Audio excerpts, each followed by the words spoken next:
Sneha steel and furniture centre Salgare. आमच्याकडे steel भांडी, संसार उपयोगी साहित्य, sofa set, furniture, cooler, dining table, आटा चक्की व इतर साहित्यांचे एकमेव ठिकाण एक, व्हरायटी अनेक। आता शुभ मुहूर्ताची सुरुवात सलगरेतील स्नेहा स्टील मधील खरेदीनेच।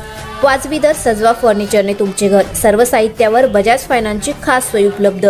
स्टील भांड्यांना 5 वर्षे गॅरंटी, तर फर्निचर साहित्यास किडवाळीपासून लाईफ टाइम वॉरंटी। खात्रीशीर खरेदीसाठी मिरज पूर्व भागातील एकमेव ठिकाण Sneha steel and furniture centre Salgare. आमचा पत्ता रवींद्र वस्त्रनिकेतन शेजारी सलगरे। संपर्क 90 96 25 91 38। प्रत्येक बातमीतील घटनेच्या वास्तविकतेची तुलना थेट पाहत रहा चांगली अपडेट। खानापुरातील विद्यार्थ्याची दिल्लीत आत्महत्या। प्राचार्य आणि शिक्षकांच्या त्रासाला कंटाळून मेट्रो स्टेशनच्या प्लॅटफॉर्मवरून मारली उडी। शौर्य पाटील याच्या आत्महत्येने खळबळ। शौर्य याच्यावर शोकाकुल वातावरणात खानापुरातील ढवळेश्वर या मूळ गावी अंत्यसंस्कार। शिक्षकांच्या जाचाला कंटाळून दिल्लीतील सेंट कोलंबस शाळेतील विद्यार्थ्याने आत्महत्या केली आहे। मूळचा सांगली जिल्ह्यातील खानापूर तालुक्यातील ढवळेश्वर या गावच्या असणाऱ्या शौर्य पाटील याने दिल्लीत आत्महत्या केल्याने सांगली जिल्ह्यासह राज्यात मोठी खळबळ उडाली आहे।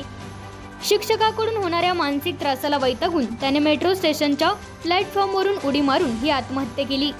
त्याने आत्महत्येपूर्वी एक सुसाईड नोट लिहिली आहे।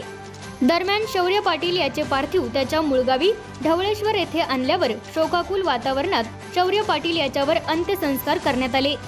कुटुंबाचा आक्रोश हृदय पिळवटून टाकणारा होता। या प्रकरणाची चौकशी होऊन दोषींवर तात्काळ कारवाई करण्याची मागणी आज करण्यात आली। शौर्य पाटील याच्या अंत्यसंस्कारावेळी मोठी गर्दी झाली होती।